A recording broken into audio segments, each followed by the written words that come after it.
Communication, marketing, recrutement. Vos besoins ont des solutions vidéo avec Décideur TV, le studio. Bonjour, bienvenue à tous dans notre nouveau Duplex Bourse. Nous sommes le 27 février 2014 et comme tous les jours, on se connecte à la salle des marchés de Bourse Direct où nous attend notre expert Jean Amar. Bonjour Jean. Bonjour Jean-François. Alors la Bourse de Paris retrouve de la volatilité ce matin. Elle est en légère baisse. Pouvez-vous nous en dire un peu plus ? C'est vrai, après 2 jours de stagnation, le marché a accéléré un petit peu à la baisse ce matin, alors qu'à l'ouverture, ça avait l'air de bien se passer. Beaucoup de résultats ce matin d'entreprise.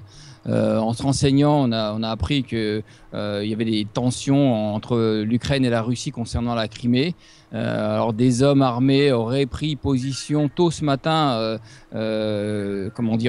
possession du Parlement et du siège du gouvernement de Crimée. Des avions de chasse russes auraient été placés en état d'alerte à la frontière ukrainienne. Donc ça a fait bouger le marché. Bon, si vous voulez, le marché prend quelquefois attend des événements pour bouger, alors que ça n'aurait peut-être pas fait bouger le marché en temps normal. Voilà, ce matin, il avait envie de corriger un petit peu, donc il a corrigé sur cette nouvelle. Voilà. En plus, on a eu ce matin derrière le PIB, deuxième estimation du PIB de l'Espagne, qui n'a progressé que de 0,20 au quatrième trimestre 2013, et il a reculé de 1,2 sur l'année 2013. Donc voilà pour les nouvelles de ce matin. Le marché a l'air de se stabiliser, en baisse de 0,70 autour. Donc ça a l'air de se calmer là. D'accord. Alors Jean, justement, dans ce contexte, quels sont les supports et résistances à surveiller aujourd'hui ? Alors en intraday, la dynamique reste très positive, hein, néanmoins au-dessus de 4373. Là, on est un petit peu en dessous, mais d'ici ce soir, on risque de repasser au-dessus. Donc il faudra surveiller le top à 4419, le top annuel, qui pourrait générer une nouvelle accélération haussière du marché. A contrario, un retour sous 4355 pour entraîner des prises de bénéfices. Il faudra faire attention à ce niveau. Un mot maintenant sur les valeurs. Quelles sont celles qui ont retenu votre attention ce matin, s'il vous plaît, Jean ? Alors, 2 valeurs ont retenu mon attention parmi toutes les publications, Vallourec et Fnac. Donc Vallourec a publié des résultats en nette hausse au titre de 2013 grâce à la vigueur des marchés pétroliers et gaziers, et a confirmé qu'il devrait bénéficier en 2014 de la baisse de ses investissements. Donc le groupe sort d'un important cycle d'investissement dans de nouvelles usines au Brésil et aux États-Unis, et estime que ses dépenses en la matière devraient atteindre au maximum 500 millions d'euros en 2014 et 450 millions d'euros en moyenne par an à partir de 2015, contre 567 millions d'euros en 2013. Donc, vous voyez, ça sont des dépenses qui se réduisent, donc plus de bénéfices. Voilà, la société, le groupe, le titre Vallourec, était plutôt baissier ces derniers temps, et là, ça lui permet de rebondir ce matin assez fortement.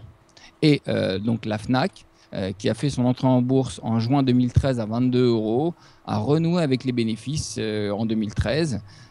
Donc c'est une bonne surprise, hein. La Fnac récolte ainsi les premiers dividendes de sa politique de réduction de coûts et de vente couplée sur Internet et en magasin. Voilà, donc le titre était tombé quand même, il faut le signaler, à 14,27 au plus bas en 2013. Et aujourd'hui, il culmine autour de 26 €, donc un bon rattrapage. Bravo, donc c'est un bon redressement.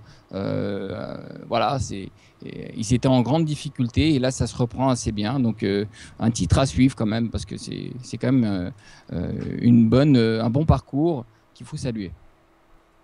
Et on se tourne maintenant pour finir vers Wall Street, qui a clôturé en légère hausse hier soir, profitant d'une bonne nouvelle sur l'immobilier américain. Jean, à quoi peut-on s'attendre pour l'ouverture cet après-midi ? Oui, effectivement, il y a eu aussi les groupes de distribution qui ont participé à la petite hausse d'hier sur les marchés américains. Ce n'est pas une grosse hausse. Cet après-midi, pas grand-chose. Si, il y a des statistiques qui sont attendues à 14h30. Les nouvelles demandes hebdomadaires d'allocation chômage attendues en légère baisse. Les commandes de biens durables en janvier. moins 1% attendu après moins 4,3%. Voilà. Et à 16 heures, c'est ce que tout le monde attend, je pense, le discours de Janet Yellen devant le Congrès. Donc les investisseurs attendent des indications sur les interprétations de la Fed, de la récente série d'indicateurs économiques mitigés. Vous savez, on avait des indicateurs plutôt haussiers, très haussiers, ou plutôt baissiers ou très baissiers. Donc c'était vraiment en dents de scie, vraiment bizarre. Et aussi sur le tempo de réduction des achats d'actifs. Voilà, donc on attend un petit peu des précisions sur tout ça. On va voir, c'est son premier grand discours, ou deuxième, je crois, Janet Yellen, qui a remplacé Ben Bernanke.